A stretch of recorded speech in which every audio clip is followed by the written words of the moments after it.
back to Spill the Tea.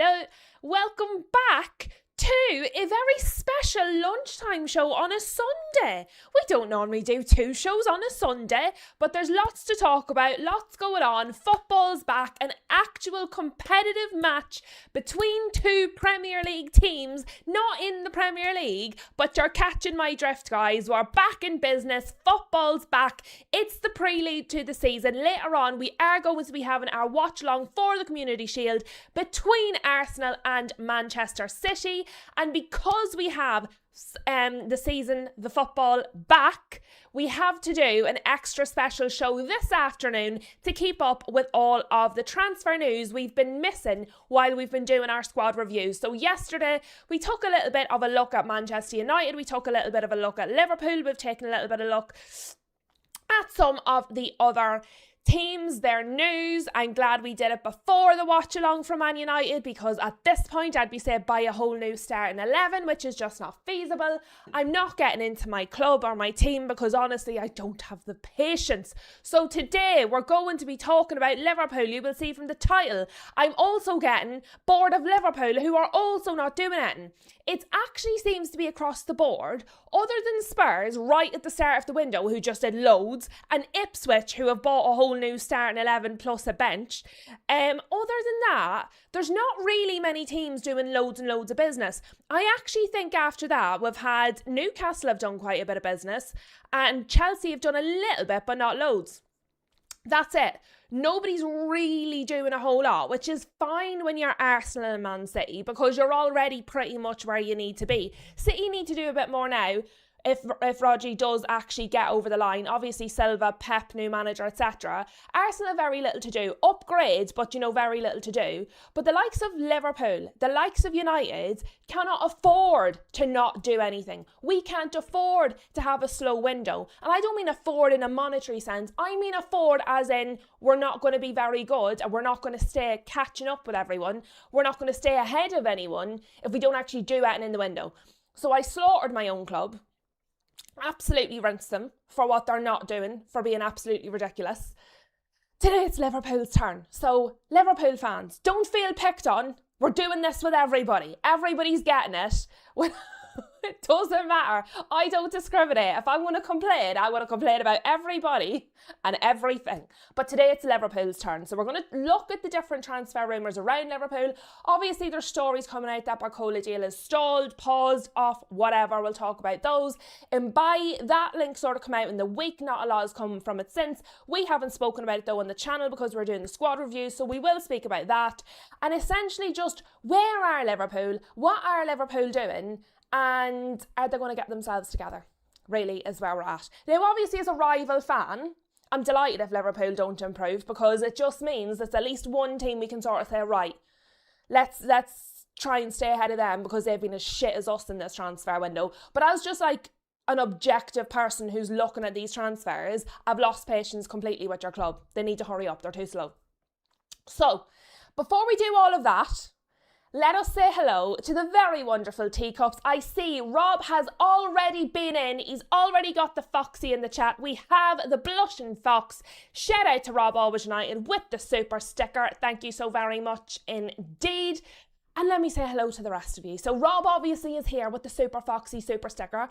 We have got Random in the chat who says, afternoon to the teacups. Lucky is also in the chat. Hello to Lucky. Shem in the house. Hello to Shem as well. There's Daz. Hello to you. Gregory in the house as well. In the castle, not the house. Guess is not here.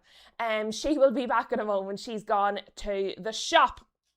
And Spurs have another pre-season game today at 12. Did you not only have a pre-season game like 2 days ago? Is that not very close together? Anyway, never mind. Spurs have another pre-season game. Who knew? Shem apparently, not me. But let us get started. Oh, actually, no. Please do remember to hit the like button on your way into the show. It really, really helps out, guys. Things are a little bit funky in August because obviously the World Cup's over. The season hasn't quite started. People are on their hollybops. People are sick of the transfer window. Sometimes at this point in the transfer window, people who don't mind the transfer window at the start of it, by this point are like, I'm sick of it. I don't want to know. Let me know when it's over. So it does kind of flag the channel a little bit. It kind of drops across the board on YouTube at this sort of week or two in time. So if you could please smash the like button, it really, really just helps me out. Keeps the video going out there to new teacups to join our tea party. And I would be very, very grateful. Do also get your comments in, get involved in the chat. I know we don't normally stream at this time on a Sunday, so I think it's thrown a lot of people. A lot of our normal regular teacups aren't expecting it because I'm not normally here. So again, it does just help out to get more people involved in the conversation. Keep it going and let me know what you're thinking. So I'm going to start with some stories that you've probably already heard of or seen discussed elsewhere. And then we're going to have our own discussion on them. It's just, as I said, we haven't spoken about it together. Random says, Spurs just want to take eyes away from Arsenal in the Community Shield.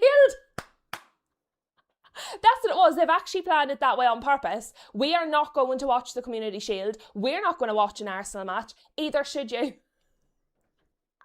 Love that.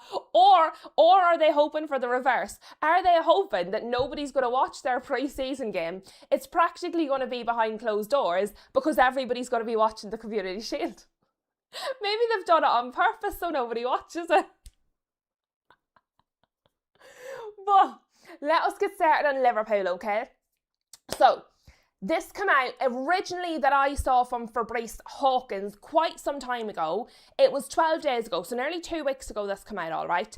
Exclusive, Liverpool are pushing to sign Paris Saint-Germain winger Ibrahim Mbaye.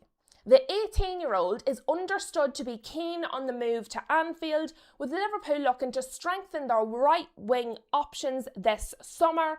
Talks with PSG are expected to begin shortly. After the player gave the green light, Liverpool want both Bradley Barcola and Ibrahim Mbaye, okay? That was followed by, or around the same time as a report from Fabrizio Romano, who said Liverpool could add 2 wingers to the squad, especially if Cody Gakpo ends up joining Tottenham. The Barcola deal remains on as talks are ongoing with PSG. Liverpool open to adding 1 more winger. Ibrahim Mbaye is on the list, but currently too expensive.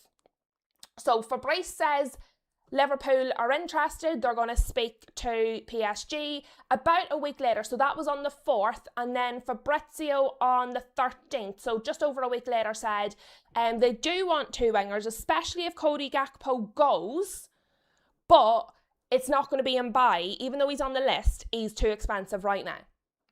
And he said at that time on the 13th, which was 3 days ago, talks were ongoing with PSG and Liverpool for Barcola, okay?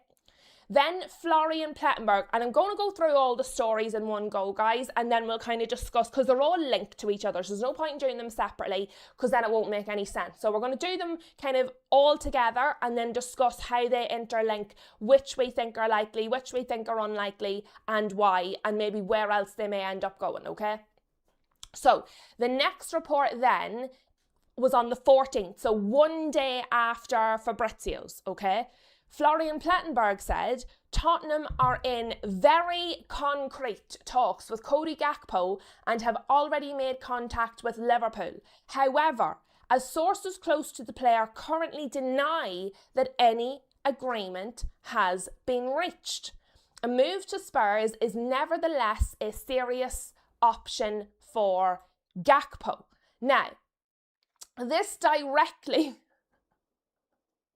goes against the claim. Nicolo Shearer came out on the 15th, so 1 day after Plettenberg, and I will say Shearer a bit mixed on the reliability. I would trust Plettenberg over Nicolo Shearer, but you never know, sometimes he does get stuff. But he said 1 day after that, exclusive, Cody Gakpo is 1 step away to Tottenham from Liverpool. The Dutch winger is a main target for Roberto De Zerbi and has already agreed personal terms for a contract until 2031. Tottenham are now working to reach and finalise the deal with Liverpool as soon as possible. So, Fabrice says they're interested in Mbaye they were going to approach and have a conversation.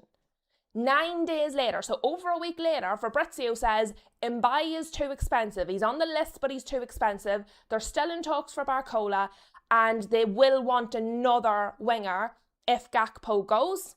Florian Plettenberg then said, look, personal terms are not agreed with Gakpo, but it's looking like a serious possibility of a move, and he's definitely open to the move. And there's concrete talks between the clubs. And then Nicolo Shearer said, well, there is personal terms agreed. So believe what you want there in terms of the personal terms. But either way, there seems to be a consensus that it's likely, if not definite, but likely that Gakpo goes to Spurs. Liverpool still want Barcola. They also like Mbaye, but he's too expensive. And there's a high possibility that they will want a second winger, whether that be Mbaye or not. Guys, I'm aware my camera just had a wee bit of a moment there. It's had a bit of a glitch, but I appear to be back on my end. So can you just let me know if I'm be back? But I just want to make sure everybody can still see and hear me. Oh, we had a nightmare this morning. That is not good. That is not good at all. Why is that doing that?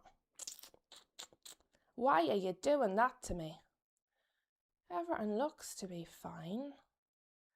Oh dear, don't start doing this. It looks to have gone on me twice now. That's not good. Hopefully that's the end of it. Hopefully it was just having a little bit of a moment. Oh no! I'm back, right? So it looks like it glitched on me twice and now I seem to be back. So hopefully it'll stay that way. Goodness me, I can't be dealing with gremlins. Not today, guys. Okie dokes. I also say hello to Tottenham Therapy, who has joined us in the chat. Big up, Lou. I hope you're good. I hope you're good as well, Tottenham Therapy. Nice to see you in the chat. Let me see. Did Huge come in there and I've missed him? There he is, Huge. I see him. Hello to Huge as well. So let me see what you guys are saying. We are going to talk about all this, but that is the synopsis or sort of where we're at. Guys, can everybody hear me? Because if Bonnie Senior is lying to me here, I'm actually just going to ban Bonnie from the channel, because every time I see Bonnie, there's a problem. So can everybody hear me? Because if not, I'll apologise to Bonnie. But if everybody can hear me and Bonnie is telling me lies, I'm banning Bonnie. So no pressure, but make sure you tell me the truth. Can everybody see me and hear me? Hello to Flossie. You can hear me. Everybody can hear me. Bonnie is telling me lies, and not for the first time. Oh dear, Bonnie. Oh dear. Negativity and lies. No, yeah, no, you can hear me too, Mama Flossie. No, Bonnie's at it. Random, poor Random. No, the problem is Random. It's not a refresh needed for Bonnie. That's not the first time that Bonnie's done something like that. Bonnie just seems to be that way inclined, tell wee lies, sort of troll a little bit. So Bonnie's gone now. I give Bonnie the benefit of the doubt previously, but that's one troll too many for me. So now Bonnie's gone. Oh no. Pro tip, guys, don't troll Lou, she's crazy. But in the meantime, Luke has joined us. Lovely Luke. Obviously, Mama Flossie has made her wonderful entrance. Tony is in the house and can hear me. All Boxed Up is also in the house and can hear and see me. Excellent work, everybody. Thank you all so very much. Did I say Tony? Tony is here as well. Hello to Tony. But back to Liverpool, now that we're done dealing with trolls and gremlins. Oh my God, what is wrong with it? Bridge trolls, gremlins under the bridge? What is wrong with people? Like, stop. Do I seem like a calm, rational person that's going to take it well? No, I'm not. I'm not going to take it well. I'm just going to ban you. So anyway, Liverpool, we've done the synopsis. We've done it. Mbaye, too expensive. Barcola, still in talks. Gakpo, likely to go to Spurs, leading to the want of a second winger, unlikely to be Mbaye. Not only because he's too expensive, but what were the chances of PSG selling Liverpool 2 wingers anyway? Even if he wasn't too expensive, what were the chances? Right, let's just imagine the scenario. And we are playing pretend here. let's imagine Liverpool want Barcola. Liverpool also want Mbaye. Both of those players play for PSG. Both of those players currently, right now, by Liverpool, are considered very expensive, if not too expensive. They don't want to pay the prices being asked by PSG. What are the chances they're going to negotiate both of those deals down and get a really good deal with PSG for two of their wingers? I mean, that's not realistic. So I don't think they're ever going to get both. So let's imagine he was a backup to Barcola and there's somebody else on the list. Let's play pretend again. Different scenario. Scenario number 2. Liverpool want Barcola. They've spent weeks and weeks and weeks, probably months at this point, negotiating with PSG for Barcola. They still consider the price quite expensive, leading to delays and stuttering in the deal, okay? So let's say the whole thing gets called off. Liverpool go, do you know what? We're clearly too far apart. We're never going to agree a price. We've had enough. Deal over for Barcola.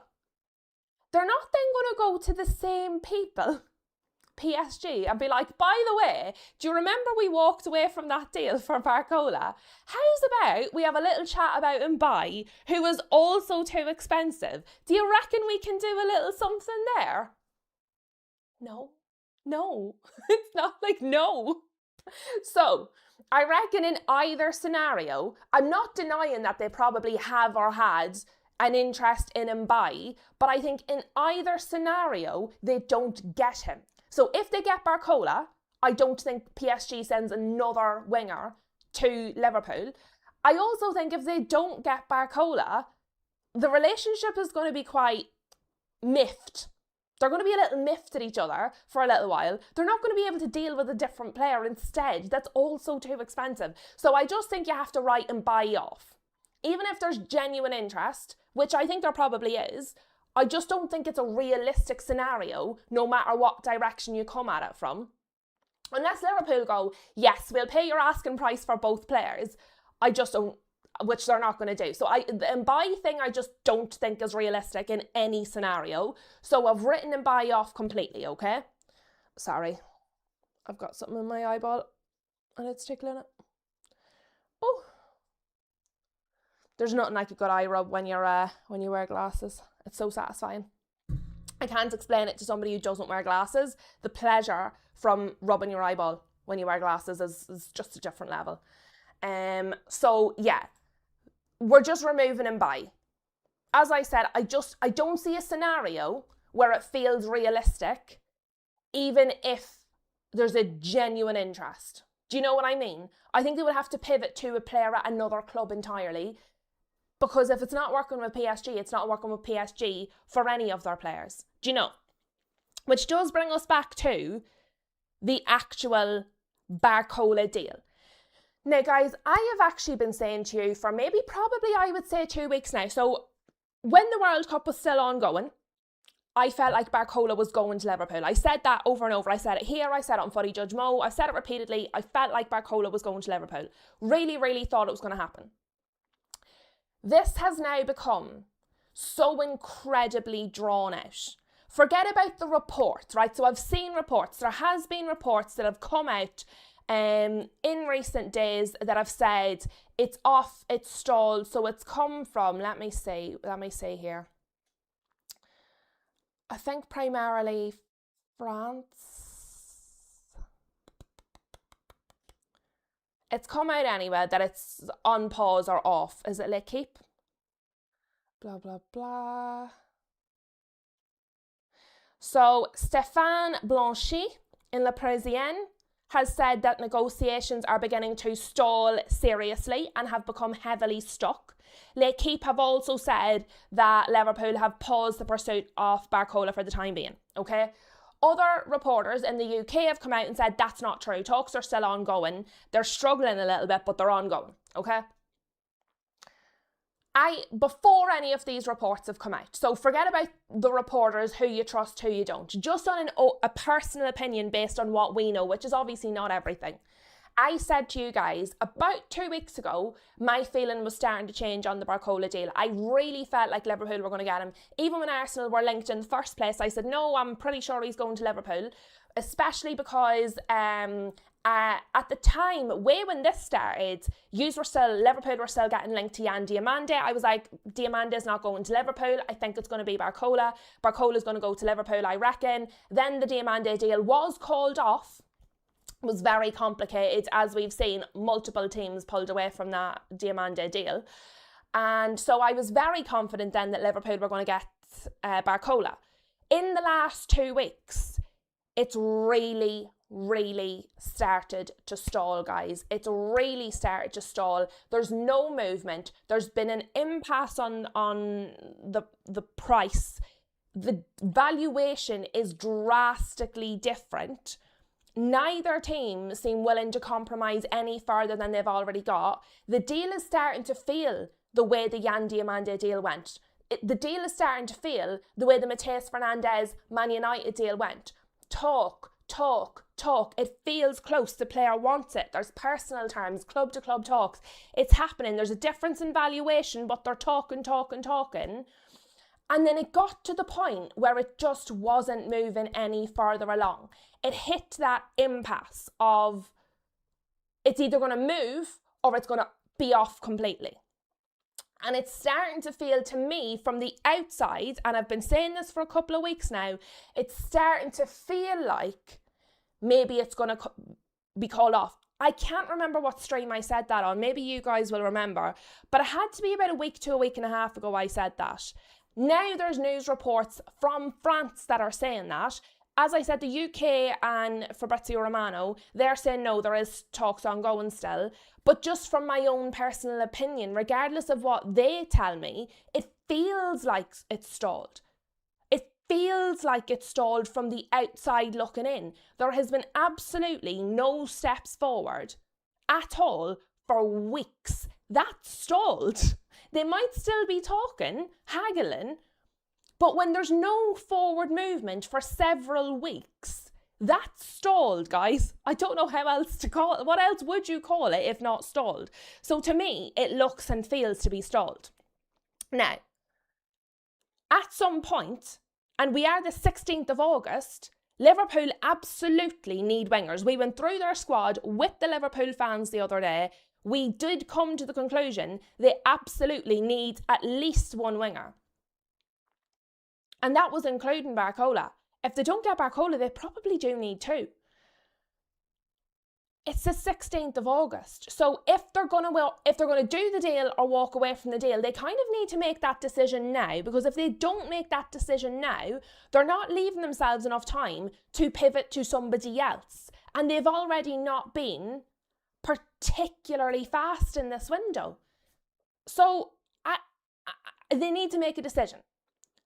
Are you going to come together and get close to each other in valuation, or are you just going to call the whole thing off? But at this point, you need to decide. What are you going to do? Continue to haggle for the next 2 weeks and then be so cornered with no other options, you're going to have to pay what PSG want or go without a player, which leaves you screwed. So I get that Fabrizio and the kind of more, and I'm sure Ornstein, I think recently as well, said there's talks ongoing. It still feels like it's stalled though. It's like it's not moving anywhere, it's stalled, it's stuck. So that's where I'm at. Now, the Liverpool fans here the other day, for the most part, they were like, look, we do need some bits, but we're not like super stressing. I have to be honest, I would be stressing. I would be really stressing if I was a Liverpool fan right now. So let me see what you guys are saying and thinking. Tony says, if PSG get what they want for Barcola, they have got 3 players in for the price of 1. Like, oh my goodness me. That's good business, isn't it? That is good business. Both Rob and Mama Flossie are reminding everyone to hit the like button. Yash in the house. Hello to Yash. talking about United yesterday. Yash says, Lou, I am so disappointed after the Milan result.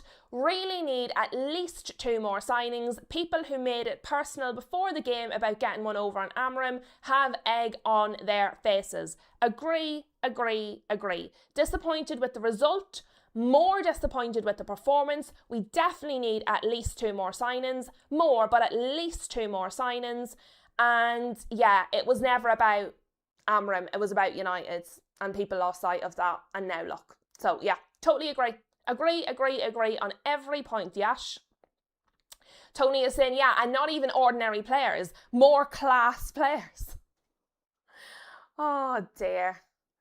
PSG aren't going anywhere for a while. What else are you guys saying to me about Liverpool?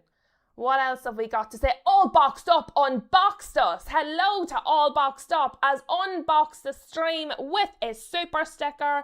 Thank you very much to All Boxed Up. Have we got anything else to say on Liverpool, guys? I see everybody saying hi. We've got United match. We've got hit the like button. Anybody got any other thoughts on what we've been talking about for the last 25 minutes in Liverpool and their transfers? It does help me out, guys, when you get involved in the topic that we're discussing. It does help me out. Does indeed-o. Let me see.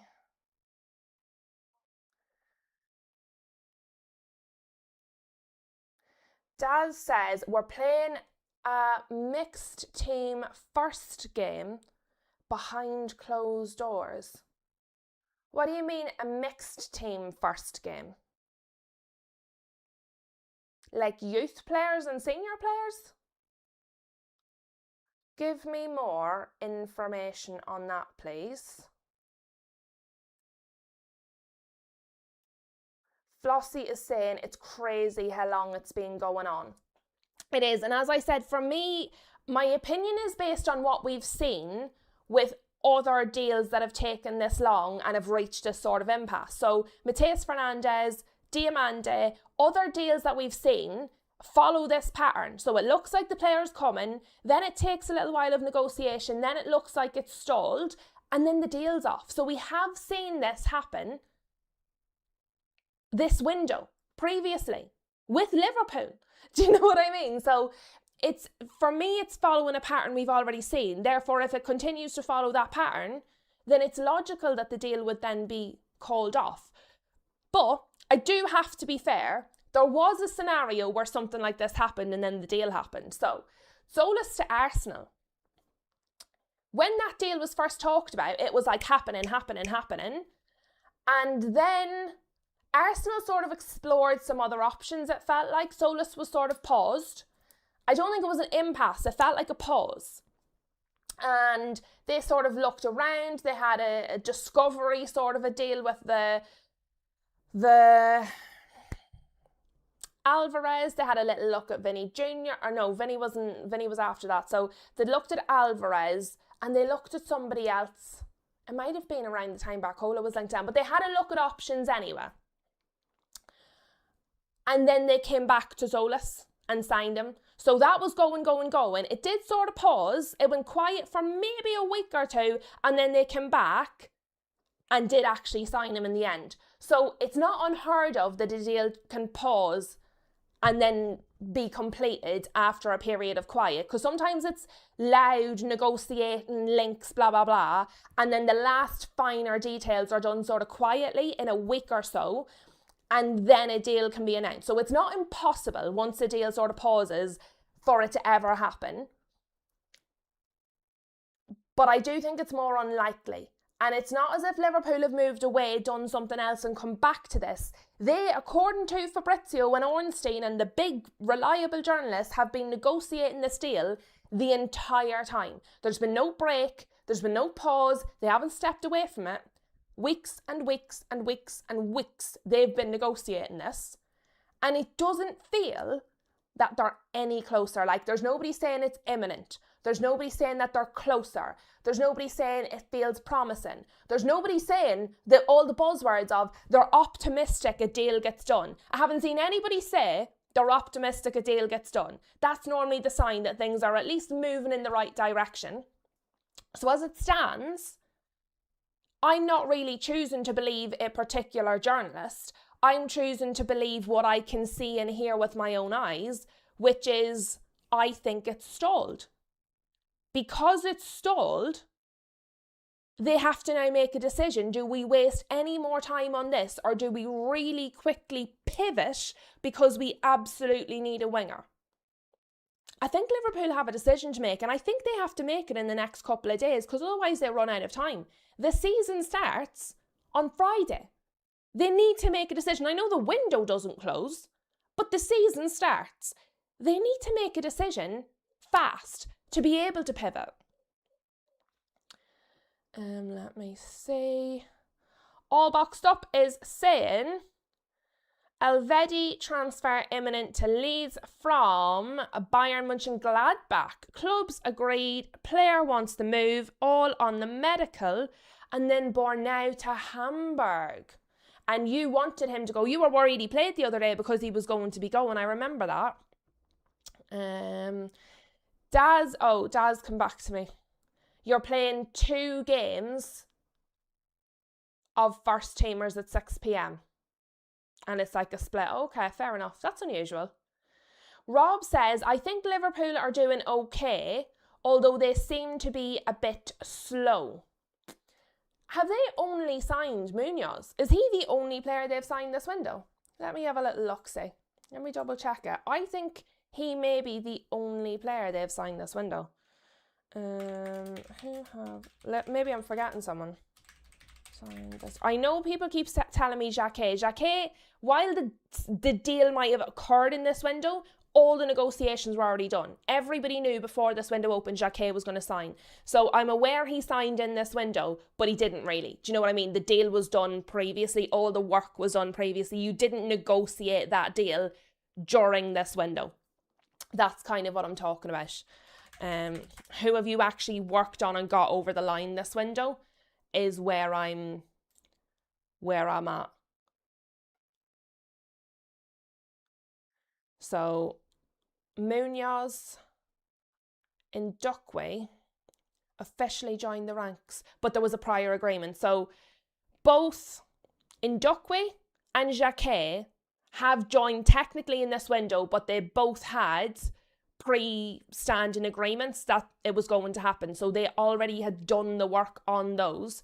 Like Jacquet was agreed in February, and Duckway had a prior agreement. So the only player that you've actually worked on and got over the line in this window is Victor Munoz. And the reason I'm saying that is not to take signings away from Liverpool. It's not to make your window look worse than it is. It's the reality of what your negotiators and transfer planners are doing for your club.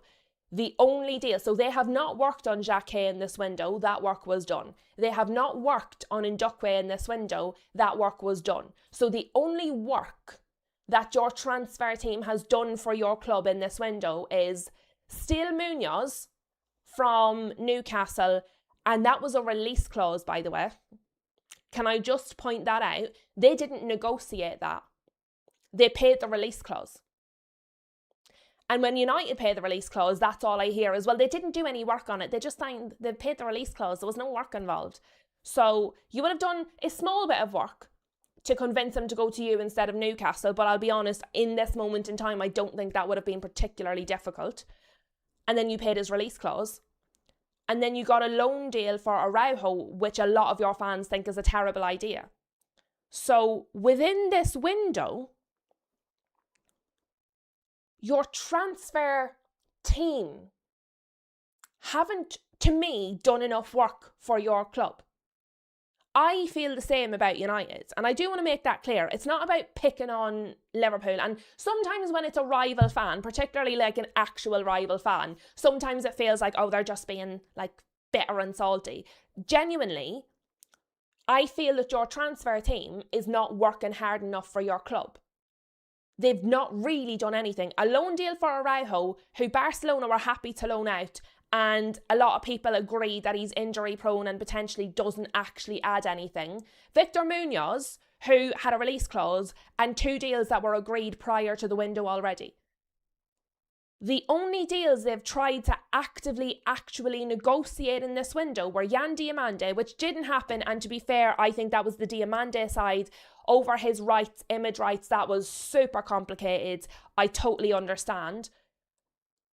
And Barcola, who you may or may not get over the line on the 16th of August. I don't feel like your negotiating team are doing very much to move you along. I would be annoyed if I was a Liverpool fan. I see some annoyance and I see some calmness. And maybe that comes from not being an absolute mess for years on end, because it does compound over the years. If you were to do this again next summer and then the summer after, there'd probably be a lot more anger, because last summer was considered quite good in terms of the players signed. Probably it's not as jarring as if you had 2 bad summers in a row. But I just think if you stop and look for a minute, take account of it. You've just got a new manager. You signed him while the window was already open. You had kept Slot until the window was already open. And then you've not really done a whole amount to support him. So I agree with Rob. They're moving more than a bit slow, I think. Let me see what you guys are saying, because I've been yabbering away there. Let me see. Rob says Liverpool and United procrastinating. That's how it feels. Yash saying, yeah, about the Araujo on loan. Absolutely. Huge says, I do believe they're limiting business because the backroom staff will change by next window. Okay, so you think there's going to be a shuffle within the club rather than within the team? They can't really write off a window for a new manager. Like, there's always going to be organisational change and shift. I understand what you're saying. I don't think that's a good enough reason. If United gave us that reason, I'd be like, that's terrible. That's not a good excuse. Organisations change all the time. All the time. But if the organisational structure is good enough, that shouldn't matter. I wouldn't accept that excuse from United. While I understand the logic in what you're saying, I disagree that it's a good enough reason, personally. Let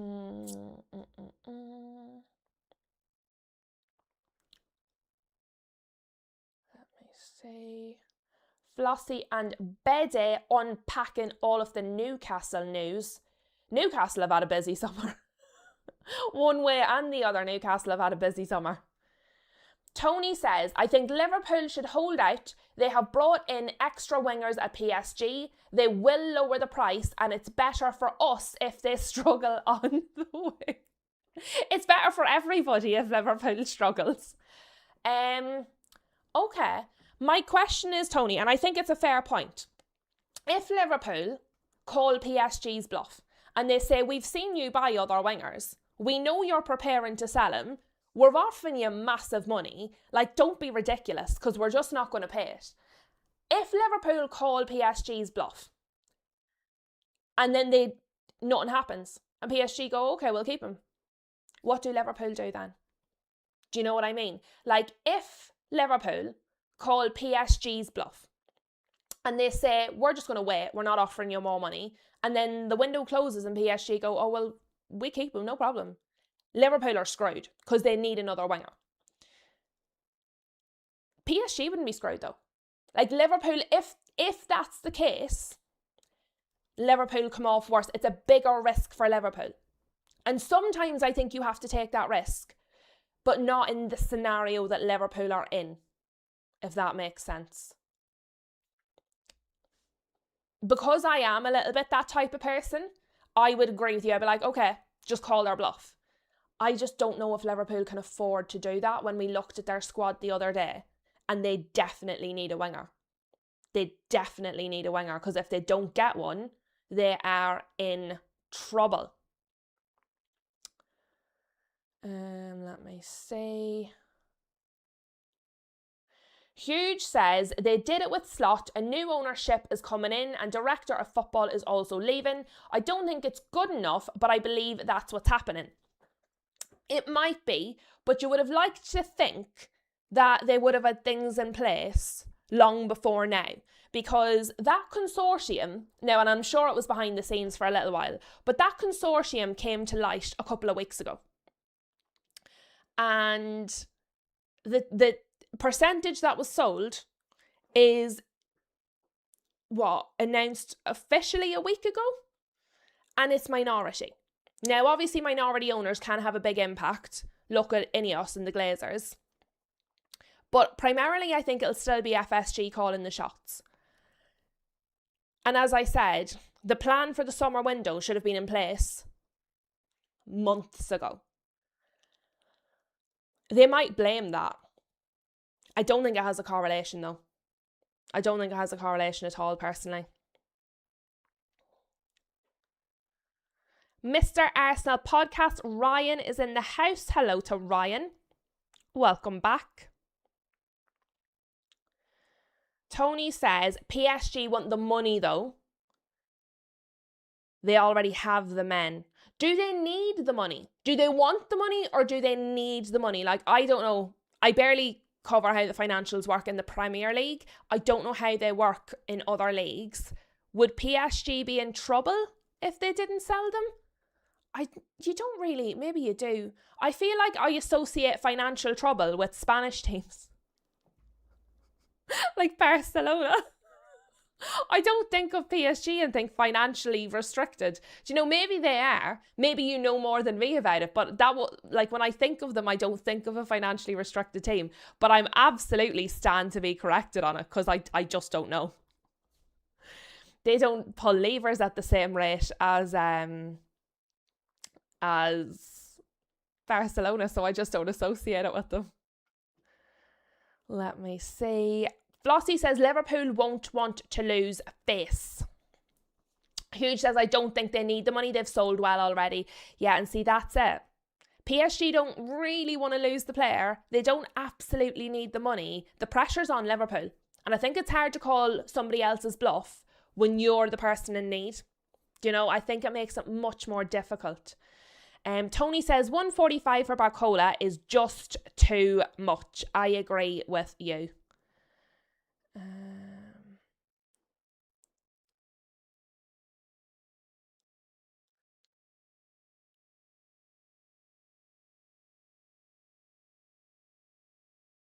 Lucky is talking about Carlos Baleba. Well, I don't think Baleba is going to Liverpool. It does bring us to Cody Gakpo, guys. Because the idea is, and it has been talked about for a little while, Spurs need forwards. Spurs need attackers. Spurs want attackers. One of the people they've been linked to quite strongly for a number of weeks is Gakpo. I have insisted Spurs needed money to come in before they could buy any of these attackers. I stand by that. They have now brought money in. What we also said was that they had too many. They had more than 25 players. They had like 31 or something. So they needed to remove players to make space in their squad. Not only to bring money in, but to make space in their squad to be able to have any additions. Because what's the point in signing somebody if you can't register them? But it has seemed to be pretty much understood and consistently reported that Gakpo would be happy to go. They would like him. Liverpool aren't particularly bothered about standing in his way once they get a reasonable fee. That might change though. If they don't get Barcola, let's say this impasse just doesn't change. Liverpool refuse to up their offer. PSG don't accept the offer that's on the table. They don't get Barcola. Do they then keep Gakpo? Do they then bar Gakpo from going to Spurs? Do they say we can't afford to lose you because we were counting on other players coming in? Those players have not come in. Therefore, we cannot afford to lose you. You must stay another season. Does that have a knock-on effect on Spurs? Because I think Gakpo is a much better idea for Spurs than Savinho, if I'm honest. And I think he's more in line with the other signings they've sort of made. I think he would do better. And my understanding, and this part might be wrong, is that he would be a better price. but I don't know that for sure. I think that impacts Spurs. And then if Spurs end up taking Savinho instead of Gakpo, what does that do for City? Do you know what I mean? There's every single one of these things are linked the whole way across the board. Or do we think that they won't make Gakpo stay, they'll pivot to somewhere else? Because the other player, and you might remember this from really right at the start of the window, on the list, the imaginary list that all of these teams have, as far as I remember, and correct me on this if I'm wrong, maybe you remember it too, I'm sure somebody at one point reported, don't ask me who, that Yakuba Minte would be the alternative, that they might go for Minte. Liverpool might go for Minte. I'm sure I remember that being a thing, but I need you to tell me if you remember it too, or if I've completely imagined that. Let me see. Huge says, I think 100 million is barely acceptable, but no more. I agree. I don't see, and again, I don't watch him regularly, so we do have to preface that. I don't see the massive hype that everybody's seeing with him. I'm sure he's a very good player. I just don't think, I thought Elliot Anderson was massively overpriced. I think he's completely overrated. I think he's a good player. I don't think he's anywhere near 100, let alone 116, 130, whatever number you want to believe. I kind of feel the same way about Barcola. Now, maybe I would feel differently if I watched him week in, week out, so that's totally fair. But I personally just, I agree with you. I think 100 million is quite a lot for an unproven, decent player. I think it's crazy. Over 100 million, like they went to 140 million pound or something. It was something crazy they wanted for PSG. I don't think he's worth it, if I'm honest with you. Maybe he would be. Imagine he wasn't. Imagine Liverpool pay like over 100 million, 120, 130 million, let's say, for this player. And then he comes in and he doesn't hit the ground running. Or he gets injured. Or it just for whatever reason doesn't work out. It's an insane amount of money. If I'm spending that kind of money, I don't want to spend it on a maybe. I want to spend it on somebody I absolutely know 100% is going to do it. Like, I would give you 200 million for Kvaratskhelia, because while that's an enormous amount of money, I'm absolutely 1,000,000% certain he's going to smash it, no matter what. So I'm not against paying big for players that you know for sure. I don't feel like that about Barcola. Maybe some do. Maybe some people watch him a lot more than me and they think, yes, absolutely, he's 100% gonna do it. For me, if you're gonna overpay, it has to be for certainty, not for youth. And I think that seems to be the correlation this summer. If a player is young, you pay more for them because you get them for loads of years. I would be happier to pay more for somebody who's actually like 26, a little bit older. You get them for less years, but you're 100% certain they're going to smash it. I would rather pay for certainty. What's the point in having him for 10 years if he doesn't work out? You don't care what age he is if he's not performing. So there's every chance he would come in and smash it. There's also, to me, a chance he would come in and not. And imagine you've paid over 100 million and it doesn't work out. Like, Elliot Anderson, I think will work at City. I think he was drastically overpriced and currently he's massively overrated. But I do think he works at City. I think he goes into a mostly experienced lineup at a solid, structured team. Even with losing Pep and some of the players, I think he'll be fine. I think it's highly unlikely he flops. And City tend to be able to absorb that sort of a thing anyway, even when it happens. Like, look at Grealish, it didn't work out. City have been able to sort of absorb that without really causing them too much issues. Liverpool need a winger. They need a winger. And despite the money they've spent last summer, they've got Isak got injured. it's outside people's control, but it didn't happen. Then Ekitike is out. Like, their big money signings, some of them didn't work out for various reasons. Isak might hit the ground running this summer, but it left a little bit of a sour sort of a taste. If they then pay a fortune for a Barcola, and he also maybe doesn't hit the ground running, or there's an unfortunate injury, or something happens, I think things turn really sour really fast, because that disappointment from last season, that undercurrent is there now. So if you go into another season that's underwhelming, it builds. It builds. Immediately it compounds, because it all feels like a continuation, and it gets difficult. As I said, I don't know. Some of you guys might watch him a lot more than me. The little bits I've seen, I just don't think he's worth over 100 million. I think it's a big risk. Huge says that the Liverpool meltdown, if they get Minte, I would love it. Lucky says Liverpool will buy Minte. Cheer us all up. All boxed up. Spurs had £480 million available to spend without selling anyone under the new squad cost ratio, because they're not in Europe yet. And it's the first year of squad cost ratio. Absolutely.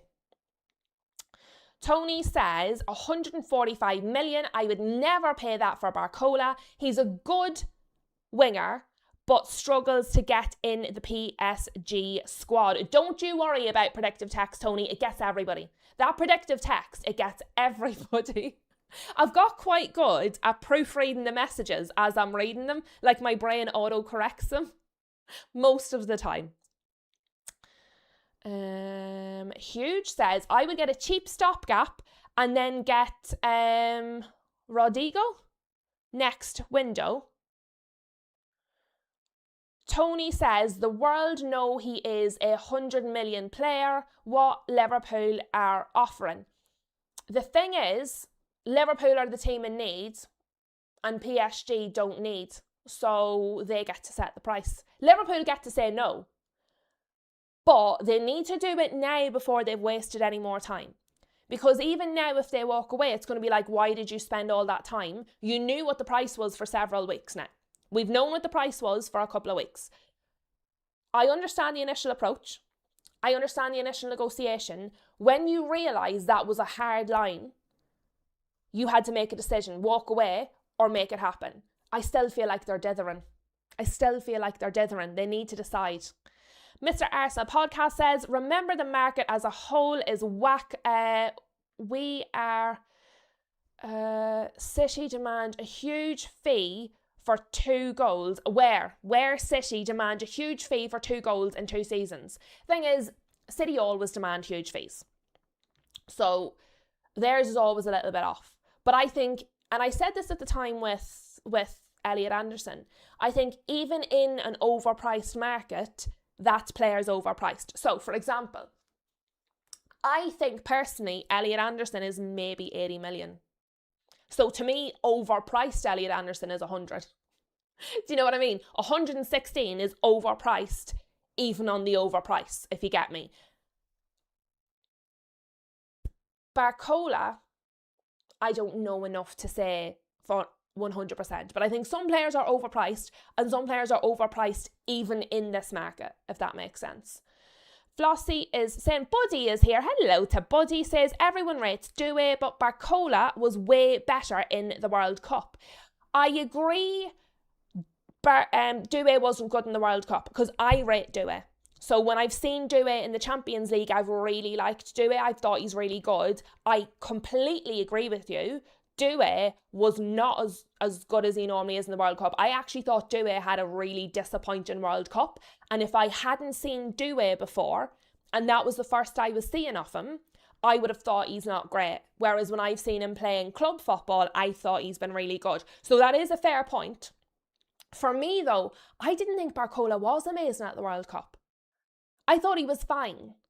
I think he had a better World Cup than Doué, but I thought Doué had a bad World Cup, so that doesn't mean much to me.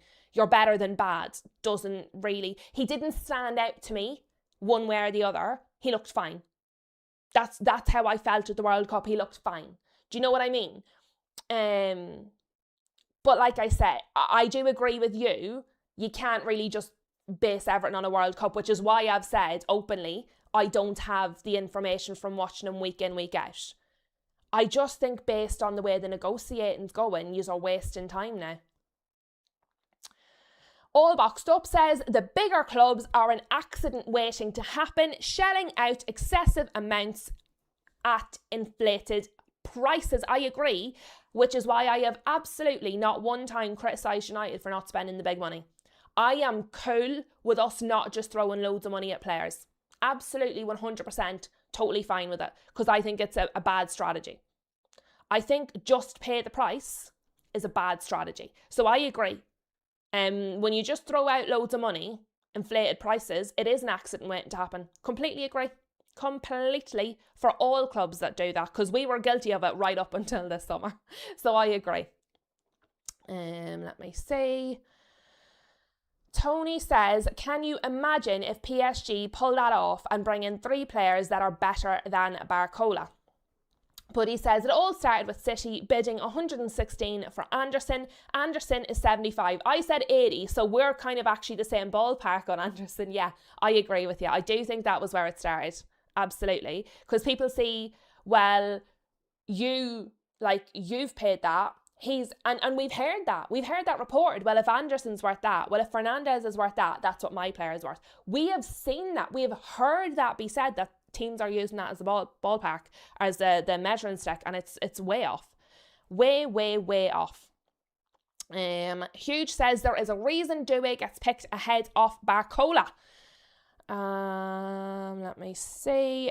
Bede is saying PSG have so much strength and depth. They do. Let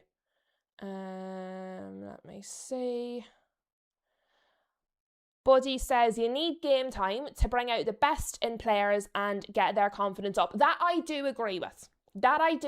Because I've seen players at United where it's stuttered, stop-start, 1 game here, 2 months later, 1 game there, half a game, a substitute appearance, and then people go, oh, they've had a chance, they're not very good. And I'm like, well, no, there's no continuity. You have to give them a couple in a row, full ones, to see how it works. So I do take that point. I agree. You have to have some continuity to be able to see how good a player actually is. I will give you that. If I'm not going to tell Liverpool fans how to feel about their club, it's entirely up to you.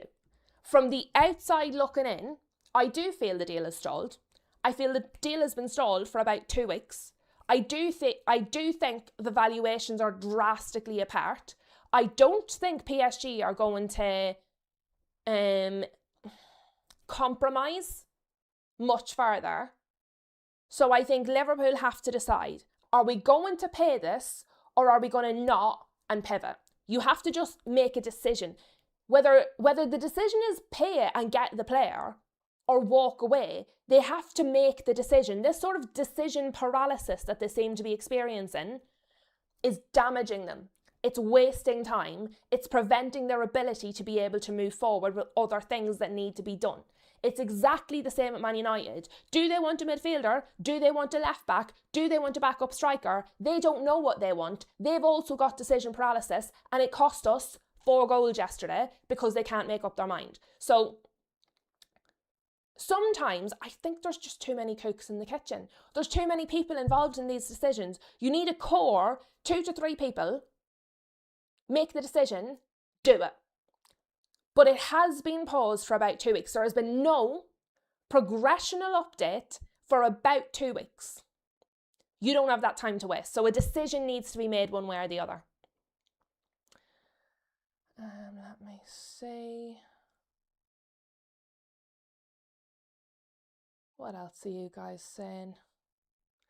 Huge says, I agree with not paying these inflated prices, but we have avoided paying these prices. And at one point we need to take the hit once in a while to get the player we need. And I fear we won't do it. Arsenal paid it with Rice and Liverpool did it with Alisson and Van Dijk. I agree when there's a player that, if I saw a player and I thought that player is not the missing piece, but is an integral piece. This player would visibly move us forward. This player has absolutely the attributes, that we need right now, I definitely would agree with you. Pay it. I think where the problem tends to come in actually is oftentimes we disagree on the player that's worth it. So I would have paid money for Bruno. I think Arsenal have got a really good deal for Bruno G. I would have paid that money for him. No problemo. Other people told me I was nuts. Look at his age. He's way past it. That's a mad price. They've paid way too much. I think it's a brilliant deal. I think Elliot Anderson was overpriced. I think Mateus Fernandes was overpriced. And overrated. Overpriced and overrated. If they're just overpriced, but they're brilliant, I'll probably get over it. If I think they're overrated for the price, that's where I get a bit like, So I actually totally agree with you. We do have to do it. We have to just bite the bullet, but we have to find the player that's worth biting the bullet for, if that makes sense. But I do agree.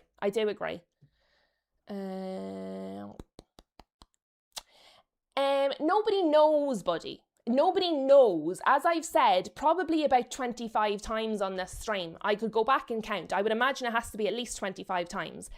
As I have said, it's an opinion. It's based on whatever information we have. Nobody knows. I don't know. He wouldn't work. You don't know. He would. Nobody knows. Therefore, it's a risk. There are some players, like Kvaratskhelia, where you look at them and go, would smash it, 100%, not really as much of a risk. That's the point. We don't know.